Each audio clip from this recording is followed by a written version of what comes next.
السلام عليكم ورحمة الله تعالى وبركاته. مرحبا بكم معي من جديد على قناتكم قناة كليك بركات ميلانو. موضوع اليوم غادي نهضروا إن شاء الله على الكونترادات، عقود العمل في إيطاليا. واش الخبر بصح؟ شكون هما اللي ممكن يستافدوا؟ امتى غادي يبدا القانون؟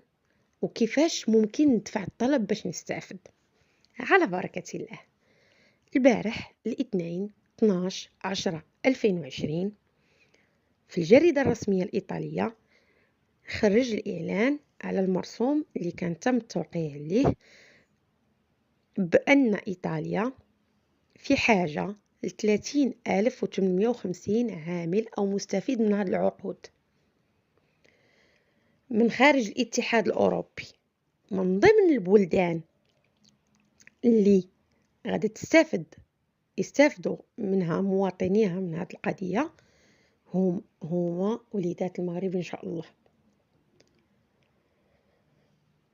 الفئات اللي غادي تستافد من هذه العقود مقسمة إلى قسمين.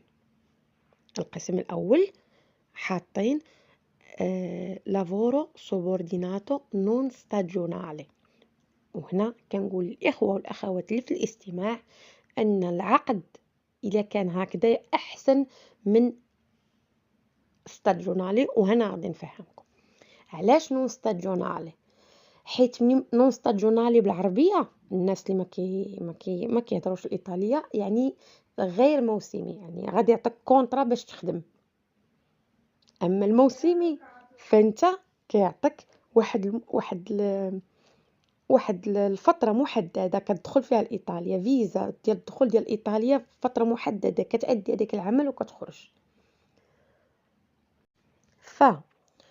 قلنا 30,850 من هاد 30,850 عقد عمل عطاو 12,850 تصريح بالدخول من أجل لافورو سوبورديناتو نون ستاجيونالي كيف ما قلنا ولا اوتونومو، يعني عمل ماشي موسمي.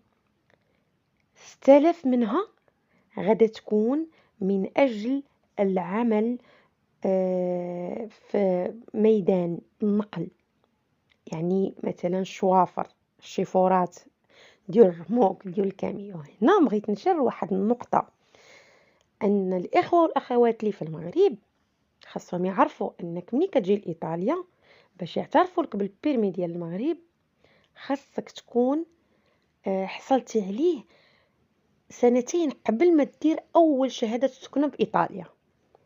يعني باش شي ناس مثلا غادي يشري كونطرا ويلا كي غادي يبدا مسكين يمشي عاوتاني يدفع الفلوس باش يدير بيرمي حقه باش يديه معاه.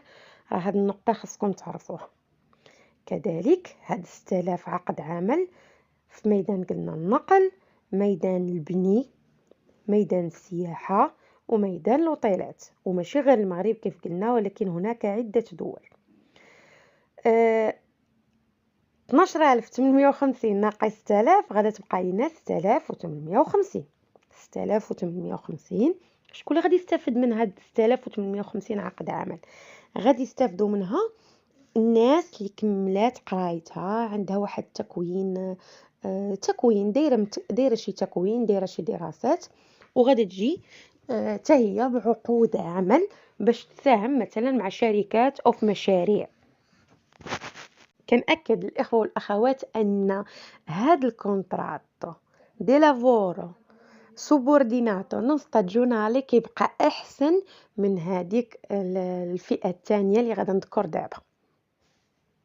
الفئة الثانية اللي هي 18,000 عقد. 18,000 عقد الإخوة والأخوات ركزوا معايا، راه ماشي غير المغرب، لا راه الدول اللي خارجة عن اللي مذكورة في هاد الديكريتو. 18,000 عقد ديال لافورو سوبورديناتو ستاجيونالي، يعني موسمي، كتدخل فيها الأعمال ديال الفلاحة، الأعمال ديال في الميدان السياحي، وكذلك في الأوتيلات. بغيت نشير واحد النقطة، هي أن اعتذر لك كان الصوت كيكون شويه ناقص، هي ان هاد النسبه ديال 30,850 الدولة عاطية كل جهة، كل ريجوني في إيطاليا عاطياه واحد النسبة، عاطياه واحد النسبة. إمتى ممكن ندفعوا هاد الطلب، أو إمتى ممكن نستافدوا من هذا القانون ديال الكونترادات؟ هذا القانون إن شاء الله ممكن أننا نبداو نستافدوا منه أو نصيفطوا الطلبات نهار 27 في شهر 10 مع 9 ديال الصباح. ولكن من اليوم 13 أكتوبر مع 9 الصباح دخلنا المينسترو ديال الانترنو، يعني وزارة الداخلية الموقع ديالها، و شفنا كيفية كتابة الطلب. هنا غادي نوريكم المراحل بوحدة بوحدة. إذا كيف قلنا ندخلوا الموقع ديال وزارة الداخلية الإيطالية، ندخلوا ليه. الناس اللي عندهم سبيد هما اللي عندهم هذه الإمكانية أنهم يدخلوا لهذا الموقع. غادي نشوفوا على اليسار الفوق كيف ما مبين في الصورة، غادي نضغطوا على سبورتيلو اونيكو إيميغراسيوني، يعني شباك المهاجرين. منين غادي نضغطوا على سبورتيلو اونيكو إيميغراسيوني غادي تخرج لينا واحد الخانه مكتوب فيها بحال هكذا. هاد الخانه مكتوب فيها ريكيستي مودولي، يعني هادوك الوراق اللي خاصنا نعمرو.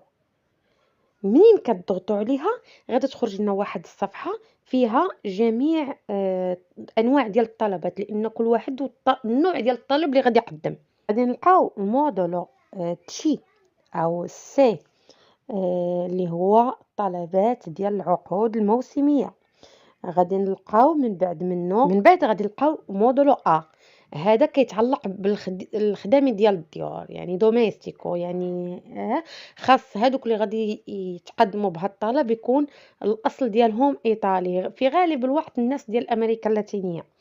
من بعد منه غادي نلقاو المودولو ب 2020، وهو الموديل اللي كيتعلق بالعقود الغير الموسميه اللي قلنا اللي مختصه في ميدان ديال النقل، ميدان ديال البناء، وميدان ديال الفلاحه. الموديل اللي من بعد هذا هو واحد الموديل اللي كيتعلق قلنا الناس اللي مكمله التكوين الدراسي والمهني ديالها في بلادها، هو موديل بي بي اس. هكذا صافي كنبقاو كل موديل وفاش مختص. الحاجه اللي بغيت نشير ليها ومهمه هي ان السيد او الشركه اللي غادا تبغي تدفع هاد الطلب باش تجيب واحد العامل مثلا من المغرب، خاصها تحط الضمانات الكافيه من ناحيه السكن ومن ناحيه الدخل. يعني السكن خاص تكون عنده هذيك ايدونيتا لوجاتيفا، يعني بان هاد السيد غادي يجي من البلاد راه عنده فين يسكن، وان الدخل الريديتو يكون صالح وكافي باش انت غادي تخلص هاد العامل. هاد الدوموند ممكن الا ما بغيتوش ديروها بوحدكم اونلاين من موقع وزارة الداخلية، ديروها من الكاف، يعني من الكاف فين كنمشيو كنديرو ليزي، كنديرو حوايج اخرى ممكن يديروها لكم. نقطة اخرى اللي مهمة وهي ان الترتيب ديال الدوماندات غادي يكون على حسب الوقت تاع الدفع. ولو اننا قلنا من 27 في شهر 10 ل 31 12 يستحسن ان الانسان يدفع من الاوائل باش هكذا ترفع النسبه ديال الحظوظ ديالو في ان الطلب ديالو يكون مقبول. خاص السيد اللي غادي يجي من المغرب ما يكونش عنده مشاكل في المغرب، هذه نقطه هي اساسيه. وخاص الباسبور ديالو حتى هو يكون في خلال دفع الطلب ديال الحصول على هاد الفيزا من اجل العمل. نتمنى انني يكون توفقت في انني نشرح هذا الديكريتو الخاص بالعقود العمل بايطاليا. اي تساؤل او اي حاجه ما مفهوماش خلوها لي في التعليق، وان شاء الله في اقرب وقت يكون عندي وقت نجاوب جميع الاخوه والاخوات ان شاء الله. أي جديد استجد في هاد العقود أو أي معلومة جديدة إن شاء الله، حتى أنا غادي نحاول نحطها في فيديو عن قريب. إلى ذلكم الحين أستودعكم الله، والسلام عليكم ورحمة الله وبركاته.